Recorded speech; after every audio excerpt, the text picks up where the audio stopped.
ሰሞኑን በየቀኑ ብበላው ያልሰለቸኝ ምግብ ቲማቲም ሰላጣ ነው። ደስ የሚለኝ ነገር ደግሞ ከምንም ጋር ልበላው እችላለሁ። ከእንጀራ፣ ከዳቦ፣ ፓስታ፣ ሩዝ፣ ቱና እና ደግሞ ብዙ ሰዓት አይፈጅም ለመስራት። ብዙ ግብአቶችም አይጠይቅም። የተጠቀምኩት ቲማቲም፣ ቀይ ሽንኩርት፣ ቃሪያ፣ ሎሚ፣ ጨው፣ ቁንዶ በርበሬ እና ዘይት። መጀመሪያ ሁሌም ቲማቲሜን ነው የምከትፈው።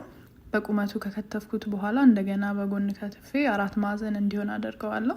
እሱን ወደ ጎድጓዳ ሳህን ቀይርና ቀይ ሽንኩርቴን ከትፋለሁ። ቀይ ሽንኩርቱን ለማድቀቅ ሞክራለሁ። እሱንም መጀመሪያ በቁመቱ ከዛ በኋላ ነው ወደ ጎን አድርጌ የምከትፈው።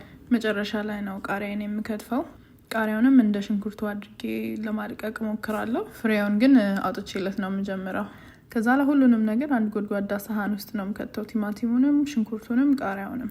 ከዛ በኋላ ሎሚ፣ ጨው፣ ቁንዶ በርበሬና ዘይት ጨምርበታለሁ። ከዛ በኋላ በደንብ አድርጎ መቀላቀል ነው፣ ሁሉም ነገር እንዲዳረስ። እንደዚሁ እንዳለ በማንኪያ በሙሉ ቢበላ በጣም የሚጣፍጥ ምግብ ነው።